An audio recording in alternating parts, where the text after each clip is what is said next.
तो साथियों नमस्कार।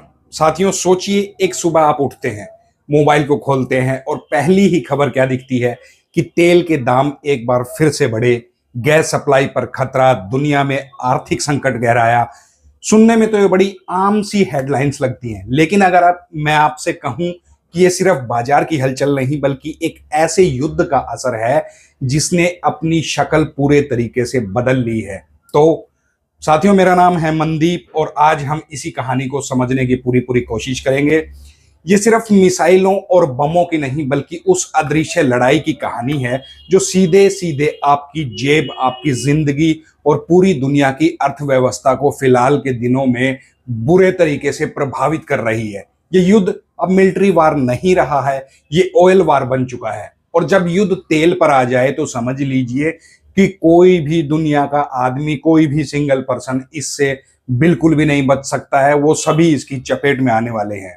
28 फरवरी से शुरू हुए इस युद्ध की शुरुआती तस्वीर बिल्कुल साफ थी। एक तरफ अमेरिका और इजराइल जिनके पास दुनिया की सबसे आधुनिक और ताकतवर सेना थी, वहीं दूसरी तरफ ईरान जिसे लेकर यह धारणा बनाई जा रही थी कि वह ज्यादा समय तक इस युद्ध में नहीं टिक पाएगा। शुरुआती हमलों में ईरान को बहुत ज्यादा नुकसान हुआ, उसके कई बड़े सैन्य और राजनीतिक चेहरे खत्म कर दिए गए और ऐसा लगने लगा एक बार के लिए तो कि ये युद्ध जो है वो जल्दी ही समाप्त हो जाएगा, खत्म हो जाएगा। लेकिन यहीं से कहानी जो है वो पलटती है। ईरान ने सीधा मुकाबला करने के बजाय अपनी जो रणनीति थी उसको बिल्कुल पूरे तरीके से बदल दिया और इतिहास गवाह है, जब कमजोर दिखने वाला खिलाड़ी अपनी रणनीति को बदलता है तब खेल बहुत ज्यादा खतरनाक मोड़ पर पहुंच जाता है, जो आप आजकल टीवी में, न्यूज चैनल में देख भी रहे होंगे।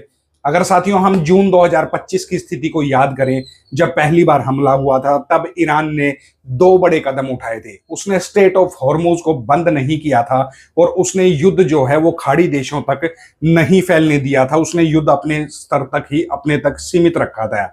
शायद यही गलती अमेरिका और इजराइल ने इस बार भी कर दी। उन्हें लगा कि ईरान फिर वही करेगा, लेकिन इस बार ईरान ने वही किया जो उसने पहले नहीं किया था। उसने धीरे धीरे युद्ध का दायरा जो है उसको बढ़ा दिया। पहले जो था वो मिसाइलें और ड्रोन से जवाब दिया, फिर सिर्फ इजराइल तक सीमित रहने के बजाय ईरान ने जो है वो खाड़ी के देशों को भी धीरे धीरे करके निशाना बनाना शुरू कर दिया।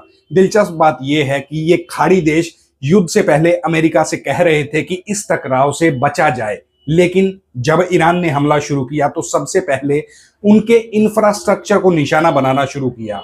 इसके बाद सिविलियन एरिया और फिर धीरे धीरे सीधे एनर्जी सेक्टर, तेल और गैस के ठिकानों पर हमले शुरू कर दिए गए। यही वो मोड़ था जहां ये युद्ध में बदल गया। अब यह सैनिकों के बीच की लड़ाई नहीं रही बल्कि दुनिया की अर्थव्यवस्था पर यह एक तरीके से हमला बन गया है।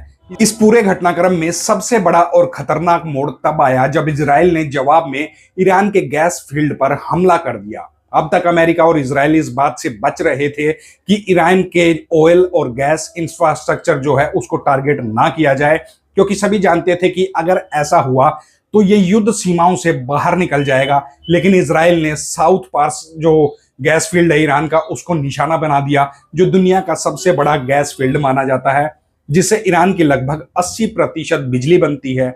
अगर ये ठप पड़ जाता है तो पूरा ईरान जो है अंधेरे में डूब जाएगा और उसकी अर्थव्यवस्था ध्वस्त हो जाएगी। वैसे तो वह हो ही चुकी है, उसकी अर्थव्यवस्था मतलब जो पहले ही युद्ध होने से पहले ही जो है ध्वस्त हो चुकी थी।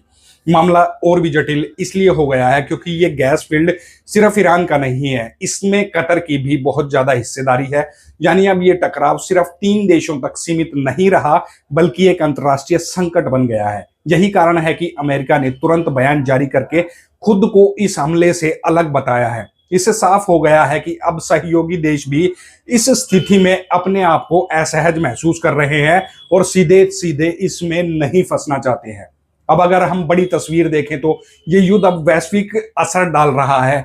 ऊर्जा आज सिर्फ एक संसाधन नहीं बल्कि हर देश की जीवन रेखा है। टेक्नोलॉजी से लेकर घरेलू जरूरतों तक हर चीज में जो है वो बिजली पर ही निर्भर है और बिजली के लिए तेल और गैस जरूरी है। आर्टिफिशियल इंटेलिजेंस जैसी तकनीकें तो ऊर्जा की खपत और ज्यादा बढ़ा रही हैं। ऐसे में अगर सप्लाई बाधित हो जाती है तो उसका असर पूरी दुनिया पर पड़ने वाला है और पड़ता हुआ दिखाई भी दे रहा है। तेल और गैस के दाम लगातार बढ़ते जा रहे हैं और इसका सीधा असर भारत जैसे देशों पर भी पड़ रहा है जो ऊर्जा आयात पर ही निर्भर करते हैं। भारत दुनिया के सबसे बड़े एलएनजी खरीदारों में से एक है, इसलिए कीमतों में बढ़ोतरी का मतलब है महंगाई, बढ़ता खर्चा और आर्थिक दबाव। लेकिन भारत अकेला नहीं है, यूरोप की स्थिति और भी ज्यादा गंभीर है। यूरोप ने रूस से गैस आयात कम करने की रणनीति बनाई थी, लेकिन अब सवाल यह है कि अगर रूस से नहीं और ईरान से सप्लाई बाधित है तो ऊर्जा आएगी कहां से। सर्दियों के समय यूरोप की स्थिति और भी ज्यादा बिगड़ सकती है क्योंकि वहां पर गैस की मांग बहुत ज्यादा होती है। ऐसे में ऊर्जा संकट एक वैश्विक संकट बन सकता है। इस पूरे परिदृश्य में स्ट्रेट ऑफ हॉर्मुज की भूमिका बेहद अहम हो जाती है। ये वो मार्ग है जहां से दुनिया का बड़ा हिस्से का तेल गुजरता है। अगर ये बंद हो जाता है तो सिर्फ तेल ही नहीं बल्कि वैश्विक व्यापार भी ठप हो सकता है, पूरे तरीके से बर्बाद हो सकता है। अमेरिका ने दावा किया था कि उसकी नौसेना जो है इस मार्ग को हर हाल में सुरक्षित रखेगी, लेकिन अब तक की स्थिति से यह दावा कमजोर पड़ता हुआ अमेरिका का दिखाई दे रहा है। ईरान ने स्पष्ट संकेत दे दिए हैं कि वो झुकने वाला नहीं है और अगर उसे नुकसान होगा तो वो पूरी दुनिया को प्रभावित करेगा। इस रणनीति ने युद्ध को एक नए स्तर पर पहुंचा दिया है। दिन प्रतिदिन ये युद्ध और ज्यादा खतरनाक सभी दुनिया देश के लिए होता जा रहा है। इस स्थिति में सबसे ज्यादा फायदा रूस को हो रहा है जो ऊंचे दामों पर तेल बेच रहा है। अमेरिका को भी कुछ हद तक फायदा हो रहा है क्योंकि उसके पास खुद के ऊर्जा संसाधन है, लेकिन उसे इस युद्ध का आर्थिक और राजनीतिक दबाव भी झेलना पड़ रहा है। अमेरिकी जनता सवाल कर रही है कि आखिर युद्ध क्यों लड़ा जा रहा है, उसका उद्देश्य क्या है, क्योंकि टैक्स का पैसा तो अमेरिकन का भी है। वो सीधा है, जाहिर सा ये सवाल पूछेंगे ही। ईरान के परमाणु कार्यक्रम को लेकर भी कई सवाल है।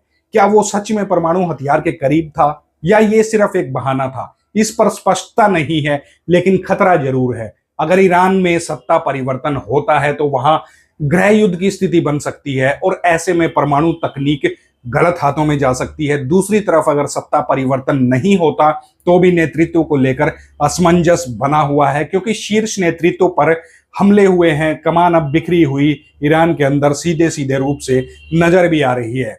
आईआरजीसी जैसी संस्था अब अलग अलग स्तर पर फैसले ले रही हैं, जिससे स्थिति और भी ज्यादा अनिश्चित हो गई है। इस तरह से के हालात में युद्ध का नियंत्रण किसी एक हाथ में नहीं रहता और यही सबसे बड़ा खतरा होता है।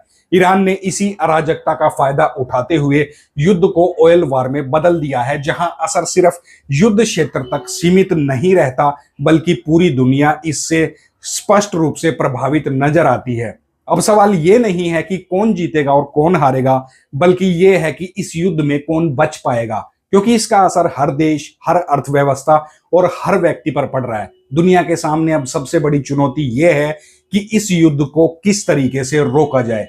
दिलचस्प बात यह भी है कि इस पूरे संकट के बीच एक अजीब सी उम्मीद भी दिखाई दे रही है और वो जुड़ी है सीधे सीधे डोनाल्ड ट्रंप से। उनकी छवि एक ऐसे नेता की रही है जो अक्सर विवादित बयान देते रहते हैं, लेकिन आज दुनिया को उम्मीद है कि शायद वही कोई ऐसा बयान दे जिससे युद्ध खत्म हो जाए। यह अजीब सा लग सकता है, लेकिन वर्तमान स्थिति में हर संभव समाधान महत्वपूर्ण लगने लगा है क्योंकि दुनिया जो है धीरे धीरे बर्बाद होती जा रही है। ऊर्जा, तेल सब बंद हो चुका है, लेकिन क्या ये इतना आसान होगा? क्या इजराइल इस पर सहमत होगा? क्या ईरान पीछे हटेगा? और सबसे बड़ा सवाल, क्या बाकी दुनिया अब भी चुप रहेगी? क्योंकि ये युद्ध अब सिर्फ 3 देशों का नहीं रहा है, ये पूरी दुनिया की अर्थव्यवस्था का सवाल बन चुका है। अगर ये युद्ध लंबे समय तक यूं ही चलता रहा तो इसका असर आने वाले सालों तक रहेगा, क्योंकि ऊर्जा इंफ्रास्ट्रक्चर को ठीक होने में समय लगता है। भले ही युद्ध काल खत्म हो जाए, लेकिन इसके आर्थिक प्रभाव लंबे समय तक पूरी दुनिया के अंदर सभी देशों पर जो है वो महसूस किए जाएंगे। अब दुनिया के सामने विकल्प साफ है, या तो वो मिलकर इस संकट को समाधान निकालें या फिर एक ऐसे वैश्विक आर्थिक संकट का सामना करें जो इतिहास में सबसे बड़ा साबित हो सकता है। सवाल ये है, क्या देश अपने मतभेद भुलाकर एकजुट होंगे या फिर ये युद्ध और ज्यादा दिन प्रतिदिन इसी तरीके से गहराता जाएगा? तो साथियों, आप इस बारे में क्या सोचते हैं? क्या दुनिया ऑयल वार को रोक पाएगी या हम एक ऐसे दौर में प्रवेश कर चुके हैं जहां युद्ध की असली कीमत हर आम आदमी को चुकानी पड़ेगी? तो साथियों, आपके कमेंट्स का इंतजार रहेगा। आप इसके बारे में क्या सोचते हैं? आप अपने कमेंट्स करके हमें बता सकते हैं। मिलते हैं आपसे ऐसे ही किसी अगले राजनीतिक मुद्दे के साथ। तब तक के लिए अपना ख्याल रखिएगा।